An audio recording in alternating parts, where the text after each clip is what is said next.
Kita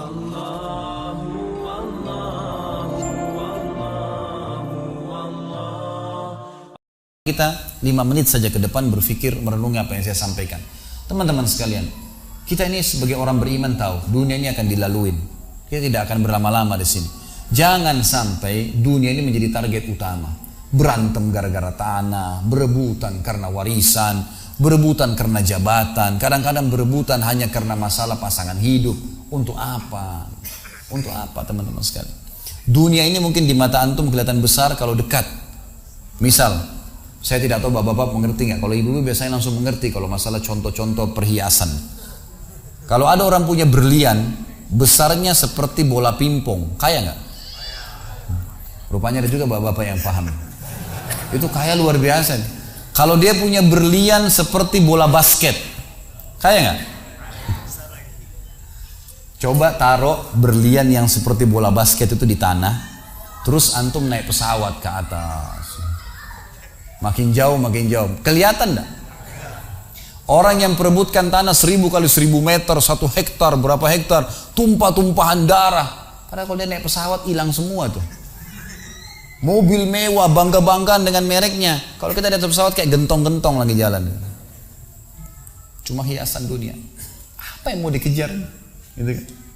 Seorang mukmin tahu dunia hanya fasilitas saja untuk mengejar akhirat. Akhirat yang abadi teman-teman. Akhirat yang abadi, kejar di sana. Walad darul akhiratul lahiyal hayawan, kata Allah. Darul akhirah, tempat akhirat adalah kehidupan yang abadi. Di akhirat kata Nabi SAW, kalau seorang mukmin masuk ke dalam surga, tidak ada capek, nggak ada gangguan orang, nggak ada sedih, nggak ada penyakit, nggak ada buang air besar, nggak ada buang air kecil.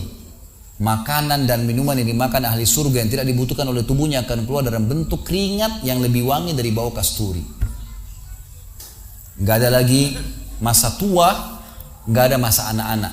Semuanya berumur 33 tahun. Dan semua laki-laki akan kembali kepada poster ayahnya Adam 60 siku ke langit 27,5 meter. Dan semua perempuan kembali kepada poster ibunya Hawa 40 siku ke langit 17,5 meter. Nggak lebih ya daripada itu, dan tidak pendek tidak tinggi. Jadi teman-teman yang pendek nggak usah khawatir. Ini cuma dunia. Sampai orang beriman pun tahu kalau ada orang lahir dalam kondisi fisiknya luar biasa, matanya buta, telinganya tuli, tangannya, kakinya semua putus, gitu kan? Itu tetap bagi orang beriman punya nilai. Karena itu cuma dunia. Begitu dia meninggal, jasadnya akan dimakan oleh tanah. Sebagaimana sabda Nabi SAW, semua jasad kalian akan dimakan oleh tanah kecuali tulang ekor kalian yang darinya Allah akan tumbuhkan kalian. Di akhirat ditumbuhkan jasad yang baru. Itu yang akan hidup bersama kita di surga atau di neraka, gitu kan? Jadi ini cuma dunia sebentar. Untuk apa dikejar, teman-teman sekalian? Ingat, Nabi SAW pernah keluar dalam hadis Bukhari dari masjid beliau, kemudian beliau menggambar kotak. Lalu beliau mengatakan, inilah kotak kehidupan manusia. Seperti meja ini misalnya, inilah kotak kehidupan manusia. Lalu Nabi SAW menggaris dari luar kotak, di bawah kaki beliau, digaris, dilewatin kotak ini sampai melewati kotak tengah, di depan, panjang. Lalu kata Nabi SAW, ini angan-angan manusia. Ini angan-angannya. Angan-angannya melampaui kehidupannya.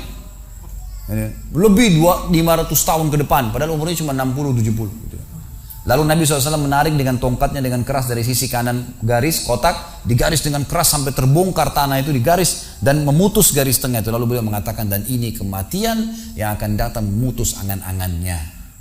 Di Jakarta kemarin teman-teman sekalian, ini bukan nakut-nakutin, tapi di Jakarta kemarin begitu. Ada orang keluar dari mall, kisah nyata, bawa kresek banyak sekali, habis belanja buat keluarganya. Mobilnya Masya Allah mewah luar biasa, super lux, paling mahal.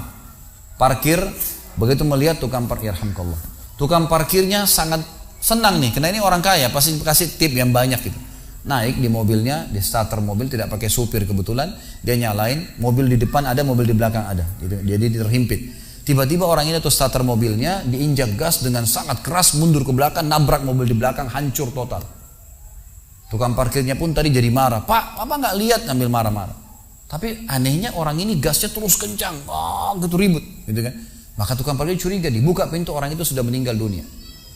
Teman-teman sekalian, pernah nggak orang ini berpikir dia akan mati pada saat keluar dari mall? Kalau dia tahu dia tidak bakal keluar ke mall tuh. Di depan mata saya pernah ada orang meninggal di rumah sakit ayah saya. Kebetulan di Makassar beliau punya rumah sakit, dan itu di pinggir jalan raya. Sore hari subhanallah ada anak muda. Saya pas lagi di teras lantai 2 rumah ayah saya itu kelihatan jalan raya. Jadi kelihatan orang kejadian ini. Ada anak muda lagi pakai motor, waktu itu motor baru dia jalan. Jadi jalurnya 2 jalur gitu kan. Rupanya motor ini motor itu dari arah sana. Kemudian di sini ada mobil pick up yang pelan jalannya gitu. Ada mobil truk pelan jalannya. Di belakang ini rupanya ada mobil truk pelan, di belakangnya ada mobil pick up. Mobil pick up ini mungkin kena terganggu. Dia bukan ngelewatin dari kiri, dia keluar ke jalur sebelah. Keluar, motor yang tadi lagi kencang, dia kayak sangka tabrak, meninggal di tempat. Jatuh tergeletak, motornya dibawa, dicek di rumah sakit ayah saya di klinik, ternyata sudah meninggal dunia. Saya lihat orang itu subhanallah tergeletak. Ada beberapa produk yang dia bawa di motornya. Lalu saya bertanya, saya muhasabah sendiri. Orang ini pernah berpikir nggak ya waktu keluar rumah tadi akan dia tabrakan, dia akan jatuh? Saya yakin tidak. Kalau dia berpikir dia tidak akan keluar dari rumahnya. Tapi begitulah ajal kalau datang teman-teman sekalian. Kalau datang tidak akan terlambat sesaat atau berkurang sesaat. Harus fahamin, gitu kan? Jadi jangan sampai kita berlebihan. Saya tanya teman-teman, Anda jujur jawab. Kalau seandainya Anda ke dokter, lalu kemudian dokter mengatakan, maaf Pak, Bu, umurnya tinggal 2 minggu menurut ilmu medis. Ini ada penyakit parah, tinggal 2 minggu. Dokter nggak bisa obatin lagi nih. Kira-kira orang yang seperti ini sudah divonis sama dokter akan mati 2 minggu lagi. Nggak ada lagi, sudah kankernya, sudah tumor segala macam di tubuhnya, sudah segala macam penyakit. Nggak bisa lagi hidup orang ini. Kemudian ada orang datang, temannya bilang, itu si fulan ceritain kamu. Kira-kira dia masih mau ribut berkelahi? Itu orang tuh mau mengambil hakmu, masih mau mengebut lagi? Sudah semua? Enggak, sudah nggak mau tahu. Ini 2 minggu lagi mati. Semestinya teman-teman tidak usah tunggu vonis dokter nih. Siapa yang bisa jamin sekarang di masjid ini teman-teman ada dari tembok ini tiba-tiba malaikat maut, saya lihat antum tidak lihat, orang roh saya tinggal dikenang. Khalid Basalamah pernah ceramah, selesai. Dan Anda juga bisa begitu setiap saat. Bagaimana orang bisa tenang nih dalam kemaksiatan kepada Allah sementara setiap saat malaikat maut bisa datang jemput dia dan ada hisab semuanya. Ini bahaya sekali. Baik, saya pernah mengadakan pelatihan teman-teman sekalian di masjid yang besar. Masya Allah mungkin seperti ini malah lebih besar. Lantai 2 juga seperti ini dan penuh. Di lantai 2 itu ada banyak ibu-ibu akhwatnya. Saya bicara masalah kematian selama 2 jam materi lengkap. Kemudian setelah itu sebelumnya saya bilang sama panitia tolong supaya lebih hidup suasananya, siapkan kebutuhan jenazah, meja, kain kafan, sama menyan-menyannya semua. Kemudian di sebelah masjid buatin liang lahat. Baik Ustaz, dibuatlah. Selesai saya ceramah 2 jam, saya bilang, Bapak Ibu sekalian, saya mau ajak Anda 5 menit coba menjadi jenazah. Ada yang mau? Sempat ada yang angkat tangan depan saya. Kebetulan ini teman kita ini, saudara kita tukang batu. Adiknya dia kembar anak SMA sering ikut pengajian saya gitu. Dia hadir juga. Dia bilang, saya Ustaz. Baik, silahkan. Pak, saya minta tolong satu hal ya. Kalau Bapak naik nanti di atas meja ini, dibungkus dengan kain kafan oleh panitia, tutup mata Anda dan bayangkan Anda sudah mati dan dengarkan apa yang saya ucapkan. Baik Ustaz, baik. Saya juga bilang sama panitia di atas masjid waktu itu, ibu-ibu, silakan kalau ibu mau coba, panitia tolong bantu. Saya sudah pandu waktu sebelum pengajian. Ringkasnya adalah dia naik. Subhanallah, begitu dia naik, Bapak Ibu sekalian, orang ini naik di atas meja, begitu tutup matanya dan ditempelin kain kafan di pipinya. Ini kain kafan asli kita beli. Ditempel di pipinya, langsung dia nangis. Nangis dia, terisak-isak. Lalu kemudian panitia taruh tangannya di dadanya, harus dibungkus gitu kan. Lalu saya bilang, Pak, coba renungin sekarang Anda sudah mati dan hiruk-pikuk di masjid ini ada orang nangis. Kebetulan adiknya dia yang kembar ini murid saya duduk di sebelah kiri kanannya dan membayangkan benar kakaknya meninggal. Mereka betul-betul menangis gitu. Ada jemaah-jemaah juga yang lain pada nangis. Saya bilang hiruk-pikuk masjid ini yang sedang menangis, ada yang sedang ngobrol, ini anggap di rumah Anda pada saat Anda meninggal dunia. Dan Anda tidak bisa protes. Gak bisa bilang saya tidak mau, jangan ribut, gak bisa lagi. Udah. Panitia pun menaruh tangan kanan di atas tangan kiri, kita nggak bisa protes taruh di dada. Dibungkus dengan kain kafan pun nggak bisa. Baik, Pak, bayangkan semua peluang amal saleh yang semestinya Anda bisa kerjakan, sholat malam, sedekah bakti dengan orang tua, baca Quran, sholat berjamaah, yang Anda sia-siakan dan Anda menyesal kenapa tidak kerjakan sekarang. Dan bayangkan semua peluang dosa yang Anda tidak sia-siakan. Kesempatan zina, berzina, kesempatan dusta-dusta, kesempatan riba-riba, semua dikerjakan. Dan Anda tidak sempat taubat dan Allah akan hukum Anda sekarang. Itu Bapak Ibu sekalian, saya tidak karang-karang dia sampai nangis-nangis Bapak ini. Terus dia nangis. Lalu saya bilang, tolong panitia datangkan geranda jenazah. Datangkan. Baik Pak, sebentar lagi kami akan angkat badan Anda di geranda ini dan kami akan bawa Anda ke liang lahat sebelah masjid. Diangkatlah dia. Saya bilang, Pak, renungin, resapi tubuh Anda kesentuh dengan geranda ini. Gitu kan. Ditutuplah lalu dipikul. Lalu saya pandu pakai mic, saya bilang, Pak, inilah detik-detik terakhir Anda bersama kami.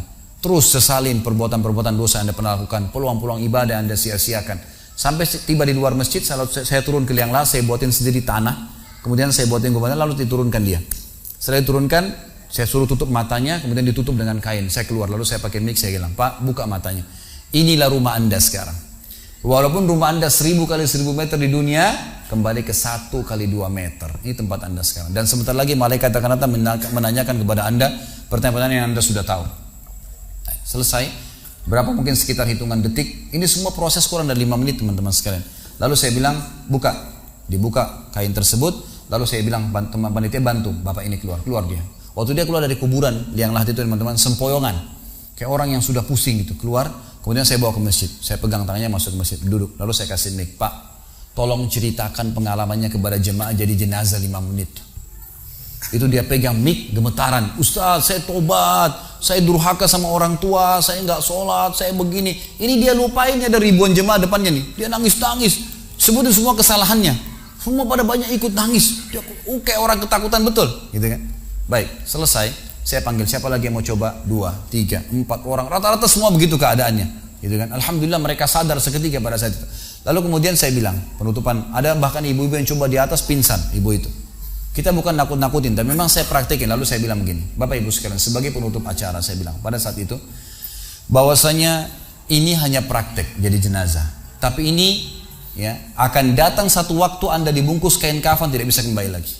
Sekarang masih bisa kembali beramal soleh. Dan ini pernah diperingatkan oleh Hasan Basri rahimahullah. Beliau pernah ngantar jenazah diikuti oleh seseorang.